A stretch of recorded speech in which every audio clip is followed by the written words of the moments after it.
49 అంటే సంతానం, 49 అంటే సంతోషం. ఐ డ్రీమ్ డివోషనల్ ప్రేక్షకులందరికీ నమస్కారం. రహస్యతంత్రం కార్యక్రమానికి స్వాగతం.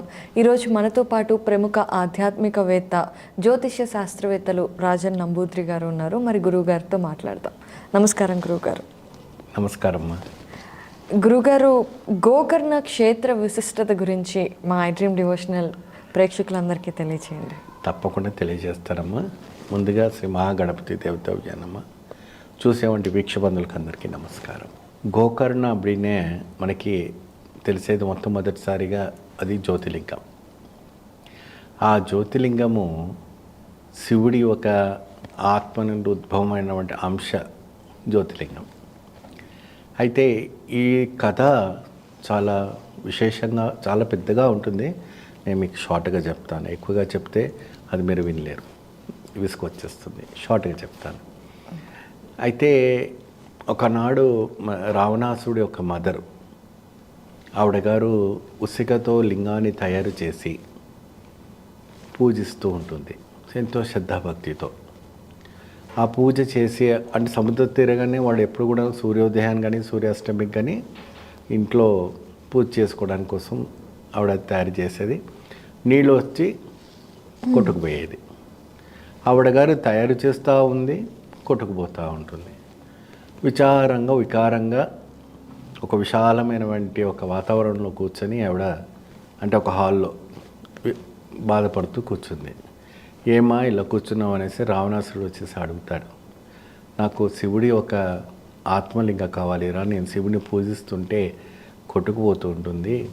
ఏ రాయితో కానీ ఆ రాయితో కానీ పూజ చేసినప్పుడు నాకు తృప్తి కలగదు. నువ్వు కైలాసానికి వెళ్ళి శివుడి దగ్గర నుంచి ఆత్మలింగం తీసుకొచ్చి అంటే తప్పకుండా అనేసి అప్పుడు ఆయన ప్రవేశిస్తాడు. ప్రవేశించినప్పుడు ఘోర తపస్సు చేస్తాడు రావణాసుడు. ఘోర తపస్సు చేసి అద్భుతమైనటువంటి ఒక వైబ్రేషన్స్ మొత్తం కూడాను అగ్నిజ్వాల, హిమగిరి ఎలా ఉంటుందంటే ఐస్ ప్రాంతం కదా, చేయి పెడితేనే చెయ్యి ఐస్ అయిపోతుంది. ఇప్పుడైనా కూడా అంతే. ఆ హిమగిరి ప్రాంతంలో నిప్పులు చెదలేసేలాగా బగబగ మంటలేసిపోయింది. ఆ మంటలేసిపోయినప్పుడు ఏంటి ఇక్కడ చుట్టూరుగా ఇంతగా మంటలేస్తుందని చెప్పి ఉమామహేశ్వర్లు ఇద్దరు కూడాను, రావణాసురుడు తపస్సు చేస్తున్నాడు, నేను వెళ్ళి ఆయనని అనుగ్రహిస్తాననేసి ఆయన ఒక్కరు బయలుదేరేటప్పటికి, నువ్వు ఒక్కడివి ఎందుకు వెళ్తావు, ఆయన ఇది కాదు కదా, నేను కూడా వస్తాను నీ ఎంబడి అని పార్వతీదేవిను శివుడు వస్తారు.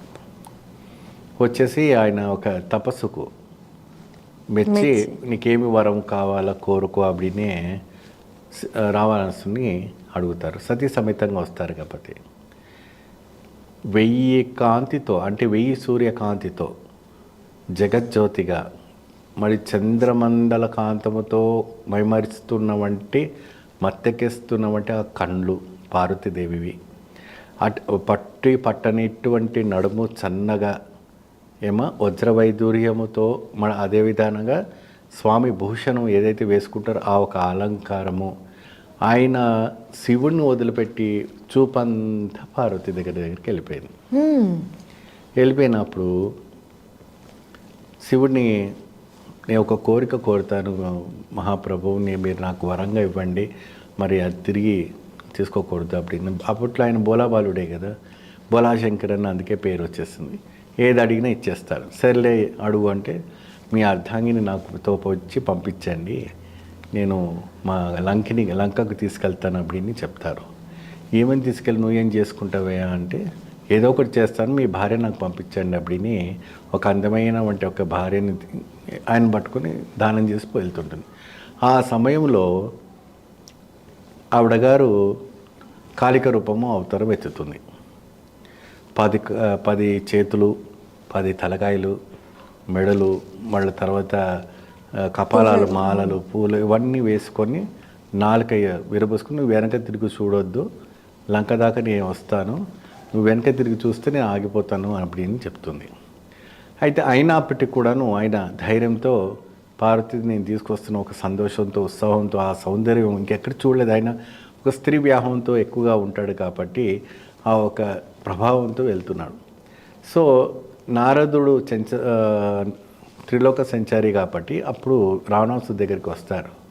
ఏమిటయ్యా రామయ్య, ఎవరిని తీసుకెళ్తున్నావు నువ్వు అంటే, నేను శివుని భార్యని పార్వతీదేవిని తీసుకెళ్తున్నావు, ఒకసారి నువ్వు వెనక తిరిగి చూసుకున్నావా, ఎవరు వస్తున్నావు నీ ఎంబడి తెలుసా నీకు అని అంటారు.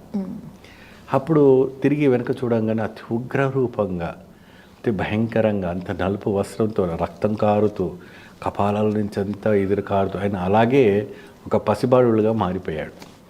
అమ్మ తల్లి, నన్ను తప్పైంది, నాకు క్షమించు, నా జ్ఞానాన్ని తెలిపించావా అని చెప్పేసి, నేను అడగాల్సింది ఒకటి వచ్చి అడిగింది ఒకటైందని అని చెప్పి క్షమార్పణ వేడుకున్న అమ్మవారిని పంపిస్తారు. తర్వాత ఘోర తపస్సు కొన్ని వేల సంవత్సరాల వరకు కూడా తపస్సు చేసి కైలాసను 10 తలకాయలతో లేపి ఒక్కొక్క తలకాయని కూడా బలిహిస్తూ స్వామివారిని ఇచ్చేస్తాడు. చేసినప్పటికీ అప్పుడు శివుడు ప్రత్యక్షమైవి, నాయన నీకేం వరం కావాలి చెప్పు அப்படின்ட்டு, మా అమ్మ పూజించుకోవడం కోసం నీ ఒక ఆత్మలింగం కావాలి அப்படிన్నాయి. మరి ఆత్మలింగం అంటే ఏంటి? ఆత్మ పోయిందంటే శరీరం పనిచేస్తుందా? పనిచేయదు. కానీ ఈయన బోలవాడు ఇచ్చేశాడు, లింగం ఇచ్చేసాడు. అయితే ఈ విషయము నారదముని కనుకొని ధ్యానంతో కూర్చున్నటువంటి గణపతికి చెప్పి, మీ నాన్నగారి ఒక ఆత్మలింగాన్ని తీసుకువెళ్తున్నాడు రావణాసుడు, సూర్య అస్తమించే వేళ అక్కడ గో సంచారం వేళ, ఆ సమయం సముద్రం పక్కన ఒక గోలను సంచరించినటువంటి ప్రాంతంలో వినాయకుడు ఒక పసిబాలుడుగా అక్కడ ఉంటాడు. అప్పుడు ఆ స్వామి అక్కడికి వస్తున్న సమయంలో సూర్య అస్తమం అవుతున్న వేళల్లో, నేను ఈ లింగాన్ని నీకు ఇస్తున్నాను, ఇది పట్టుకో, ఇది కింద నేల మీద పెట్టకూడదు, ఇది నేల మీద పెడితే మళ్ళీ పైకి రాదనేసి స్వామివారు స్వయంగా చెప్తారు. సో ఆ మాట కూడా పసిబాలకు చెప్తాడు. ఆయన ఏమంటాడంటే, నేను 3 సార్లు కేక పెడతాను, అంత లోపల నువ్వు వస్తే సరే లేకుంటే లేదు அப்படின்னு చెప్తాడు. సర్లే అనేసి ఆయన గబగబా వెళ్ళి, అప్పుడంతా కూడా ఏంటంటే గాయత్రి చెప్పి సంధ్యావనం చేయటం ఆ రోజుల్లో చాలా అనుష్ఠానం ఉండేది. 2 పూటలు స్నానం చేస్తూ సూర్యుడు ఉదయించకముందు, సూర్యుడు అస్తమించిన తర్వాత 2 పూటలు స్త్రీలైనా పురుషులైనా కంపల్సరీ చేయాలి. అది ఒక హిందూ సనాతన ధర్మం ఒక ఆచారం. ఇప్పుడైనా కొంతమంది ఆ పట్టు విడుపు ఉంది. సో అదే రకంగా ఆ సమయంలో ఆ సందర్భంలో ఏం జరిగింది ఏంటో 3 సార్లు కేక పెడతాడు. ఆయన రావడానికి కొద్దిగా ఆలస్యం అవుతూ, నువ్వు కింద పెట్టకు అప్పుడే ఆయన కింద పెట్టేసి అదృశ్యమైపోతాడు. అప్పుడు ఆ రావణాసుడు ఆ చుట్టూ గోవులు అన్నీ కూడాను ఉంటాయి. అవన్నీ కూడాను ఆయనకు వస్తున్నప్పుడు అడ్డు వస్తున్నప్పటికీ అది రోజు రోజుకి కిందికి పోతూ ఉండిద్ది. క్షణం కింద పెట్టేస్తే ఆత్మలింగం అనేది భూమికి వెళ్ళిపోతూ ఉంటుంది. సో ఆ రకంగా ఆ లింగంలో వెళ్తున్నప్పుడు రావణాసుడు వచ్చేసి ఆ లింగాన్ని పట్టుకొని లేపుతున్న కొద్దీ కూడా లేకుండా అది విశాలంగా అవ్వటం అనేది జరిగింది. సో ఇది విధాత. అక్కడ ఏంటంటే ఎటువంటి అయినా కూడా అంటే తనలో ఉన్నటువంటి అహం ఏదైతే ఉందో అహిరించుకోవడం. రావణాసు లాంటి వాడు కూడాను శివుడికి దాసోహం కావాల్సిందే.